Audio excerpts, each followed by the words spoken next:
রান্নায় ব্যঞ্জন চ্যানেলে আপনাদের স্বাগত। আজ চিড়ার খিচুড়ি করব। জোড়াসাঁকোর ঠাকুরবাড়ির রেসিপি, খুবই সুন্দর। এই যে দেখুন চিড়ার খিচুড়িটা কীরকম হয়েছে,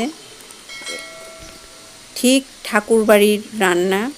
আমি কোনো এক্সট্রা কিছু করিনি। এর জন্য কি কি উপকরণ নিয়েছি চলুন দেখি। এর জন্য 2 বাটি চিড়া নিয়েছি। ভালো করে দেখে নিচ্ছি, ধান, কণা, পাথর অনেক কিছুই থাকে, ভালো করে দেখে নিলাম। এই চিড়াগুলি ভালো করে ধুয়ে নেব, ভালো জল আসা পর্যন্ত ধুয়ে নেব। এখন জলটা ঝরিয়ে এভাবে রেখেছি, শুকনো হবে চিড়াগুলি।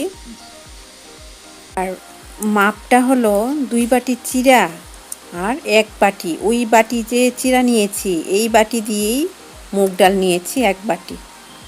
এটা দিয়ে এইভাবেই চিড়ার খিচুড়িটা করব। মুগ ডাল ভাজা করে সেদ্ধ করে নিচ্ছি নুন দিয়ে। এখন তেল গরম করে চীনাবাদাম লো ফ্লেমে ফ্রাই করে মটরশুঁটি দিয়ে নুন দিয়ে চীনাবাদাম আর মটরশুঁটি একসঙ্গে ফ্রাই করে নিচ্ছি 5 মিনিট। এলাচি দারচিনি নিয়েছি। পরিষ্কার পরিচ্ছন্নভাবে কিভাবে মুগ ডাল রান্না করেছি, মুগ ডাল সেদ্ধটা আমি কিভাবে করেছি, এই যে আমার একটা রেসিপি, এই রেসিপিটার লিংক আমি ডেসক্রিপশন বক্সে দিয়ে দেব, আপনারা দেখে নিতে পারবেন। কড়াইটা গরম করে কড়াইতে তেল দিয়ে দিলাম, তেজপাতা দিলাম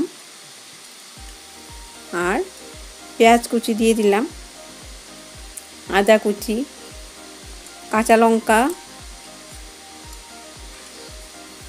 এখন এগুলি সুন্দর করে ভাজা হবে।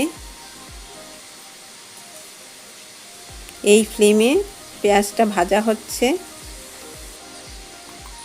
এরকম ভাজা হওয়ার পর কিশমিশ ভালো করে ধুয়ে নিয়েছি, এগুলিও দিয়ে দিলাম। কিশমিশগুলি ভিজিয়ে রেখেছি, তারপর ভালো করে গরম জলে ধুয়ে নিয়েছি, কারণ ওষুধ দেওয়া থাকে কিশমিশে। এখন এই মশলার মধ্যে নুন দিয়ে দিলাম, হলুদ দিয়ে দিলাম আন্দাজ করে। এখন মশলাটা কষিয়ে নিলাম 5 মিনিটের মধ্যে মিডিয়াম ফ্লেমে। এরপর মটরশুঁটি আর চীনাবাদাম যে ফ্রাই করেছিলাম এগুলি দিয়ে দিলাম এই মশলার সঙ্গে মিশিয়ে। সুন্দর ভাজা হয়েছে। এখন গাজর গ্রেট করে দিয়ে দিলাম, গ্রেটার দিয়ে নুন দিয়ে দিলাম। এখন সুন্দর করে মশলা সমেত গাজর মিশিয়ে দেব। এই বেশি ফ্রাই করতে হবে না, গাজর তো এমনিতে কাঁচাও খাওয়া যায়। 5 মিনিট নাড়াচাড়া করার পর ধুয়ে রাখা ঝরঝরে চিড়া দিয়ে দিলাম এই মশলার মধ্যে। এখন সুন্দর করে মিশিয়ে এরকম হলো। এভাবে পোলাও খাওয়া যায়, চিড়ার পোলাও। আর এখন আমি ডাল দেব, মুগ ডালটা দিয়ে দিচ্ছি। এর জন্যই খিচুড়ি বলা হয়েছে। একটু ঝরঝরে খিচুড়ি জোড়াসাঁকো ঠাকুরবাড়িতে এভাবেই রান্না করা হতো। আমি অ্যাকুরেটভাবেই রান্নাটা করেছি, পারফেক্ট ঠাকুরবাড়ির খিচুড়ি তৈরি করলাম। এভাবে মিশিয়ে দিলাম মুগ ডালটা। এখন ভালো ঘি দিয়ে দিলাম। বেশি ঘি খাওয়া ভালো না, অল্প 1 চামচ দিলেই হয়ে যাবে, সেন্ট হবে। এখন নামিয়ে একটা বাটিতে নিয়ে নিচ্ছি। আমার চ্যানেল রান্নায় ব্যঞ্জন সাবস্ক্রাইব করার জন্য অনুরোধ করলাম।